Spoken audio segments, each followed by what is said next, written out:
Good afternoon, everyone. Myself, Arpitha Krishnan.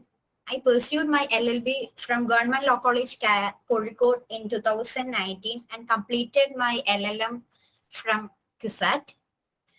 So today we are going to discuss about the topic judicial independence. So the independence of the judiciary is very important facet of democracy like our country. Independence of judiciary can be achieved by prohibiting interference from the government, that is legislature and executive. So the first and basic question is that what is judicial independence? The meaning of the independence of the judiciary is still not clear after years of its existence.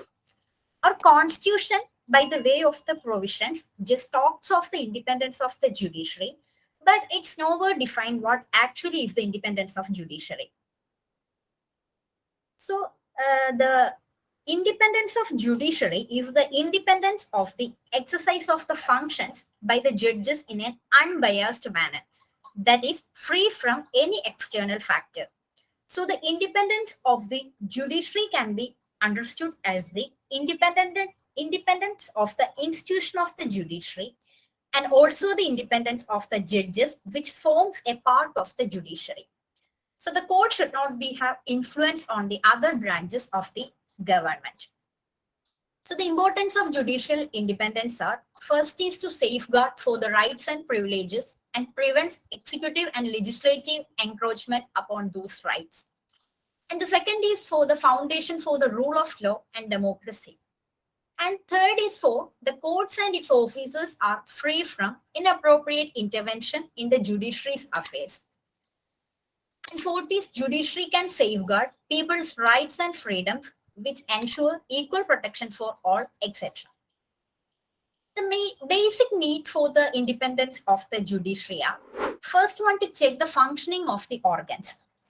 Judiciary Act is a watchdog by ensuring that all the organs of the state function within their respective areas and according to the provisions of the Constitution. Secondly, for interpreting the provisions of the Constitution. If the judiciary is not independent, the other organs may pressurize the judiciary to interpret the provisions of the Constitution according to them. Judiciary is given the job to interpret the Constitution according to the constitutional philosophy and the constitutional norms. And the last one is disputes referred to the judiciary. It is expected of the judiciary to deliver judicial justice. Similarly, judiciary must act in an unbiased manner. Our constitution indicates different provisions which indicates the judicial independence. They are judicial appointments, qualifications, salaries and allowances, security of tenure, removal of judges, transfer of judges, power to punish for its contempt, prohibition on practice after retirement, condition of service, etc. So the independence of judiciary starts from appointment of judges. It's obvious on a plain reading of clause 2 of Article 124, that is, it is the president which in effect and substance, which means the central government, which is empowered by the constitution to appoint judges of the Supreme Court. Also, Article 217 clause 1 was the powers of appointment of judges of high courts in the central government, but such power is exercisable only after consultation with the Chief Justice of India, the Governor of the state, and the Chief Justice of the High Court. It's clear on a plain reading of these two articles that the Chief Justice of India, Chief Justice of the High Court, and such other judges of the High Court and of Supreme Court, as the central government may deem it necessary to consult, are merely constitutional functionaries having a consultative role, and the power of appointment resides solely and exclusively in the central government. There are important landmark cases which is known as transfer of judges cases in this regard. The first one is S.H. Sheth versus Union of India, which is 1976 case, in which the president transferred Chandalchand H. Sheth from the Gujarat High Court to the High Court of Andhra Pradesh without his consent. Justice Sheth complied with the presidential order and assumed his new office. Yet he challenged the order as being based on a faulty interpretation of Article 222, Clause 1 of the Constitution. He claimed that his consent was required and the executive did not hold effective consultation with the Chief Justice of India. Unfortunately for him, the Supreme Court ruled that the president had the power to transfer judges with neither their consent nor the concurrence of the Chief Justice of India. Then comes the famous first judges cases, which is S.B. Gupta versus Union of India. In this, the court made it explicit that the president would have to substantially consult the Chief Justice. Then in the second judge case, the court went a step further and declared that Chief Justice would have primacy over judicial appointments. Finally, in the third judge case, the court further explicated that the Chief Justice, in consultation with four senior-most judges, would decide on the appointments. In the fourth judge case, which challenged National Judicial Appointments Commission Act, the court held that the act is unconstitutional and prevented overarching legislative interference with judicial appointments. And it reiterated the collegium system. And the next one is qualification. So the next issue, which has a direct bearing on the independence of judiciary, is the quality of the person who are asked to serve in the courts. The quality of the judges depends on the conditions necessary for the appointment of judges. The framers of our constitution incorporated specific provisions in the constitutions to make available the talented person to serve in the judiciary.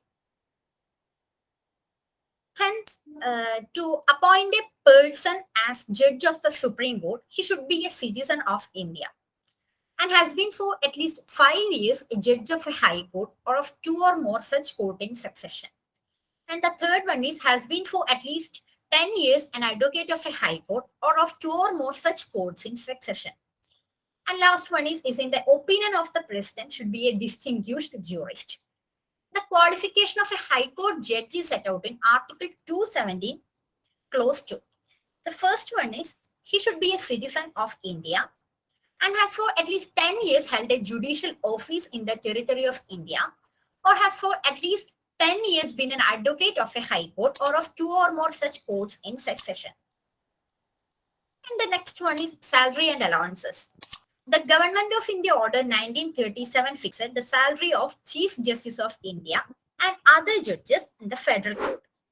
After that, it is governed by the High Court Judges Act 1954 and the Supreme Court Judges Act 1958. Then the High Court and Supreme Court Judges Amendment Bill 2021 was introduced in the Lok Sabha on November 30, 2021 by the Minister of Law and Justice, Mr. Kiran Rijiju. It passed by Lok Sabha on December 8, 2021 and passed by Rajya Sabha on December 13, 2021. And it received the assent of President in December 18, 2021. And now it became an act which regulates the salaries and condition of services of the judges of High Court and Supreme Court of India, as in the name of the High Court and Supreme Court Judges Amendment Act 2021.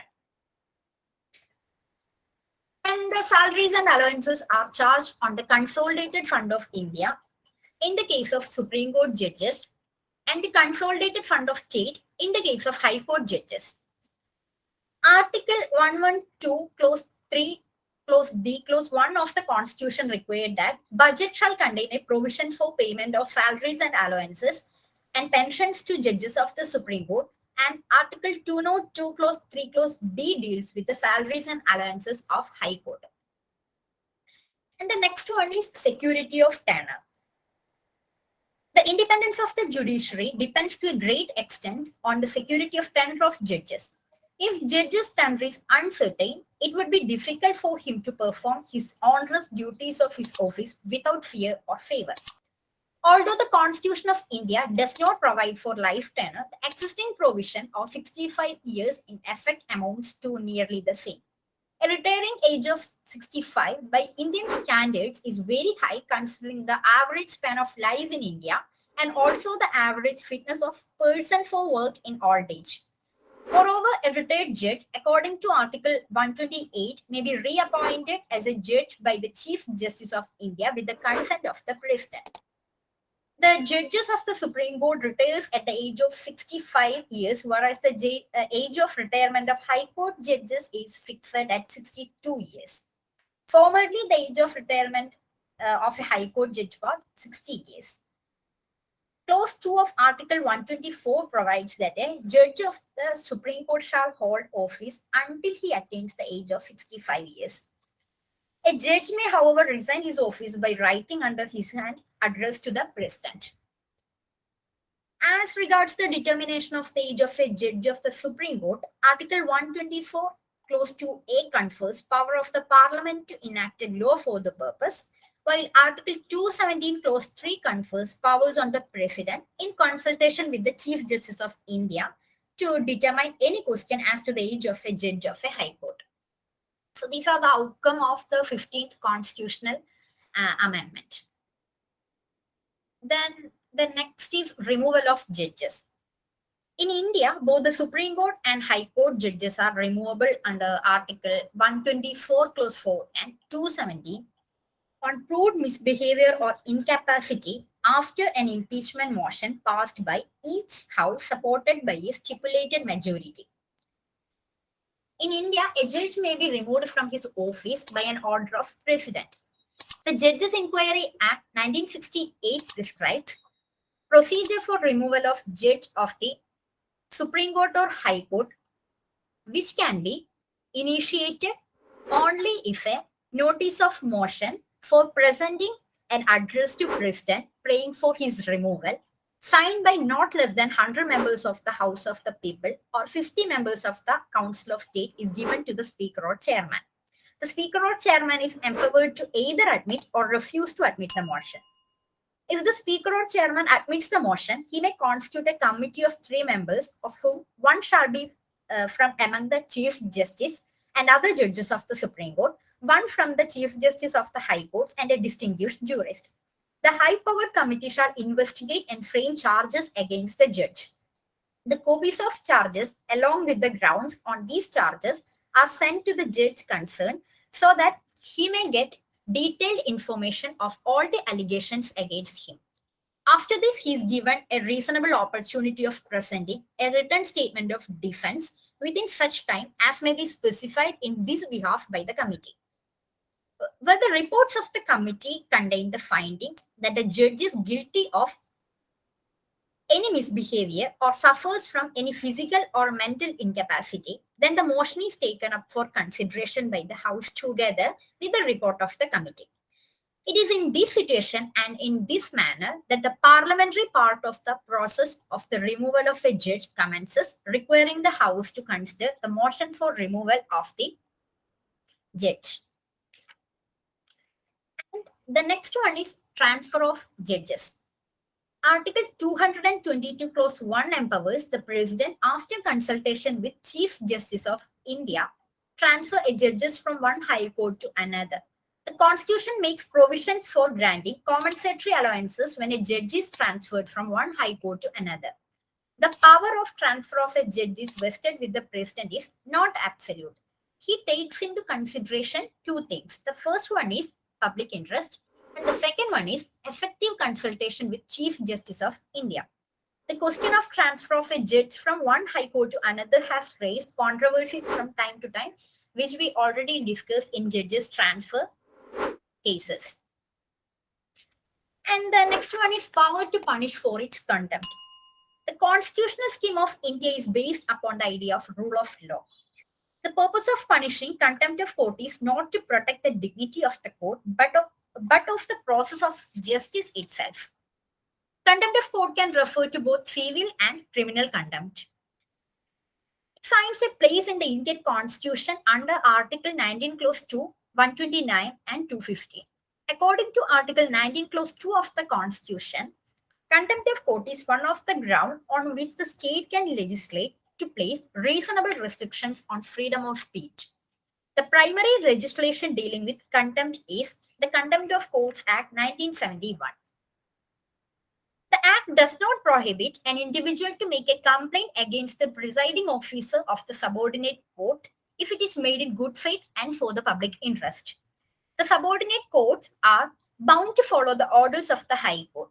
If they act contrary, then they can be charged for the contempt of court. The next one is prohibition on practice after retirement. The Constitution debars the judges of the Supreme Court from pleading or appearing before any court or tribunal or judicial authority in India after retirement. A retired judge of the High Court is also prohibited from practicing before a court where he had been a judge. A High Court judge, however, can, after retirement, practice in the Supreme Court or in a High Court in which he had not been a judge. However, Article 124, Clause 7 does not create a bar or disqualification for a judge of the Supreme Court to offer his candidature for membership or to become a member of Parliament. Article 220 imposes a restriction on a judge of High Court practicing after being a permanent judge. It provides that a person who has held office as a permanent judge of a High Court shall not plead or act in any court or before any authority in India except the Supreme Court and other high courts. It may be noted that the bar against practice applies only to a permanent judge of a high court. It does not say of additional judge who can practice in any court including the high court to which they belong. The Law Commission also criticized the prevailing practice of re-employing the retired judge. It is clearly undesirable that Supreme Court judges should look forward to other government employment after their retirement. So, the solution of the problem appears to lie in increasing the age of retirement of a Supreme Court judge from 65 to 70 years to make liberal pension provisions for the retired judges. On the other hand, the Law Commission adversely commented on the practice of the High Court judges setting up practice after their retirement, as it is greatly detracted from the dignity of the High Courts and the administration of justice generally.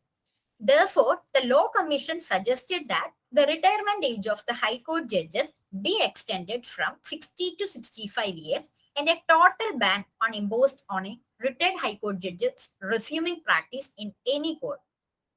The Commission's recommendation was partially accepted. The age of retirement of a High Court judge was raised from 60 to 62, but ban on his practice after retirement was not imposed. The next one is condition of service. Here we mean those terms and conditions within which a judge has to act during and after his service as a judge. The condition of service have direct concern with the day-to-day functioning of the judge as well as the security in its diverse dimensions after retirement. The conditions of service have been provided under Judges Condition of Service Act. So in this regard, for Supreme Court judges, there is Supreme Court Judges Act 1958, which amended in 2009. And for the High Court judges, the High Court Judges Act 1954, which amended in 2009. So the next one is judicial independence in US. Judicial independence has always been recognized as a core political value in the United States since the foundation of the Republic. Actually, there is two important landmark cases. I'm sorry, I couldn't include it in this slide. The first one is Nixon versus United States. It's a 1974 US case.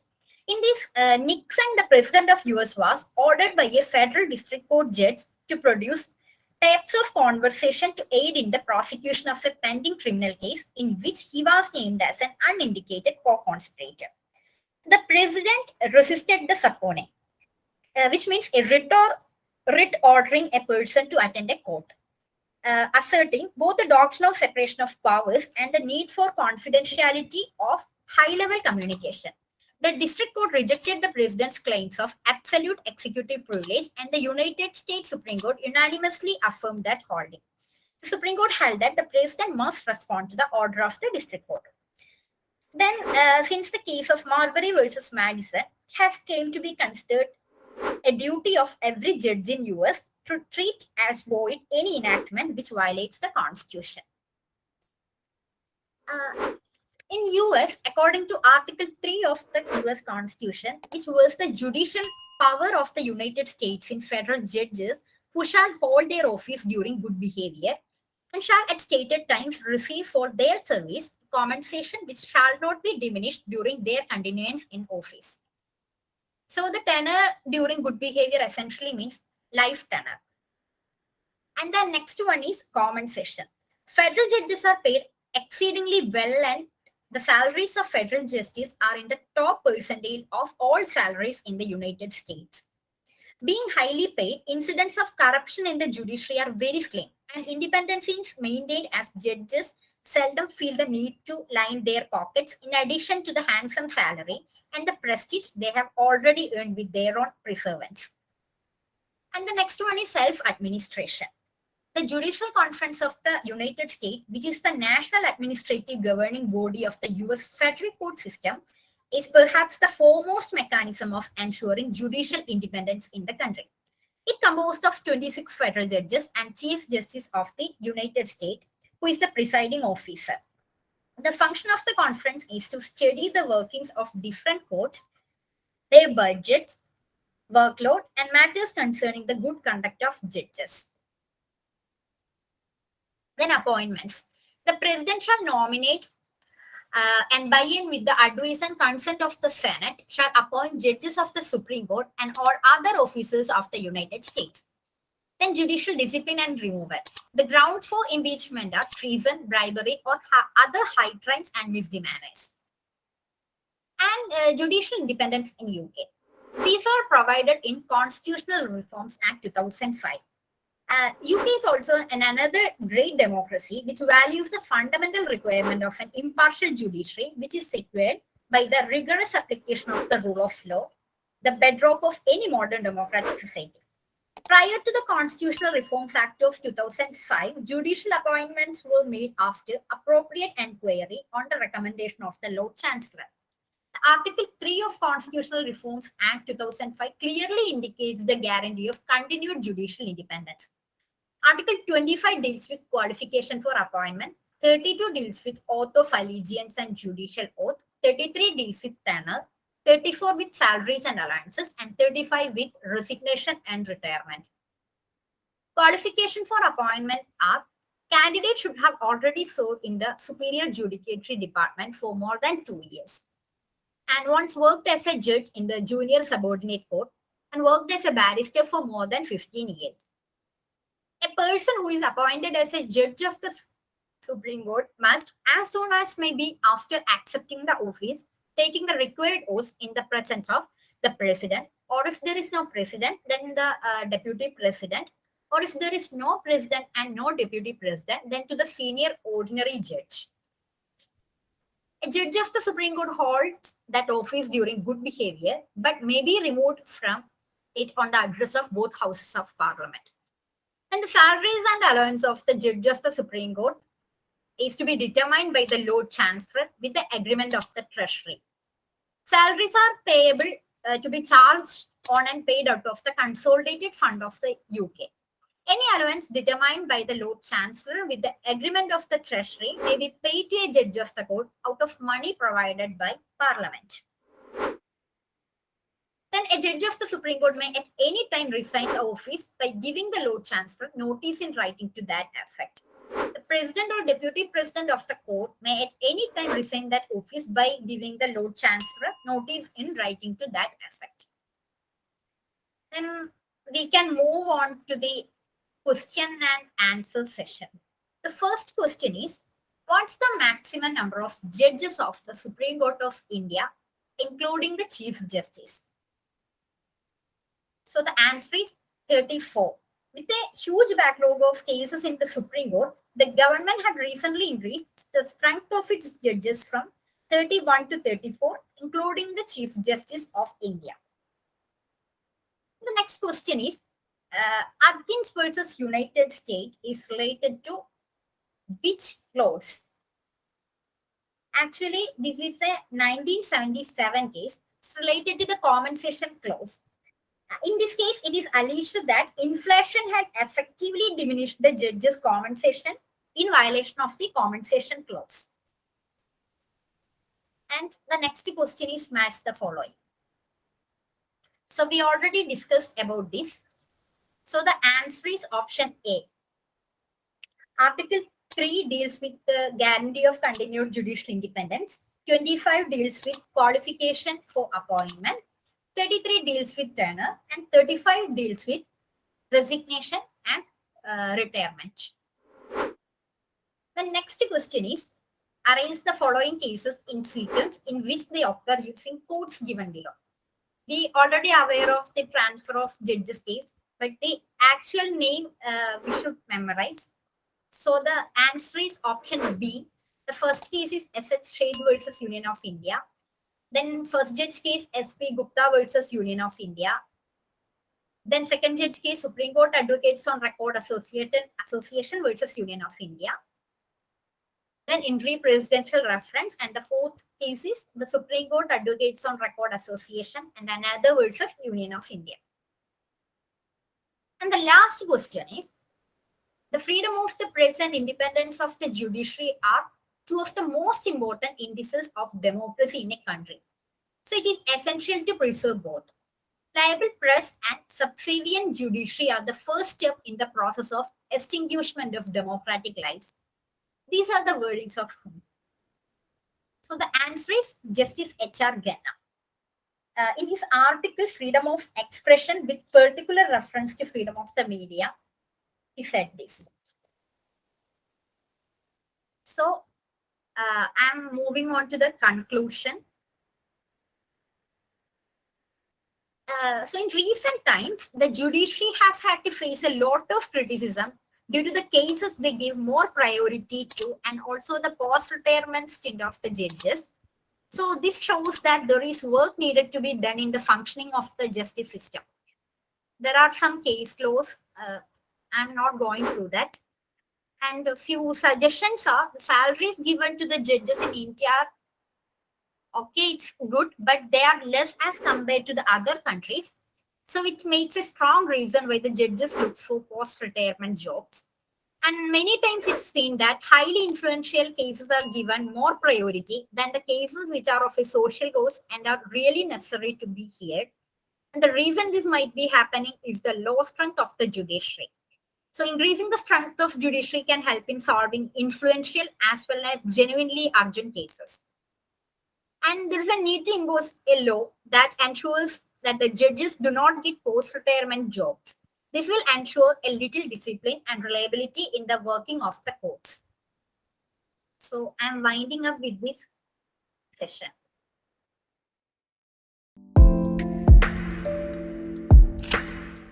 അങ്ങനെ നോക്കുമ്പോൾ നമുക്കിത് മനസ്സിലാവും. See, 80 Article 80 is what about the composition of the council of composition of the council?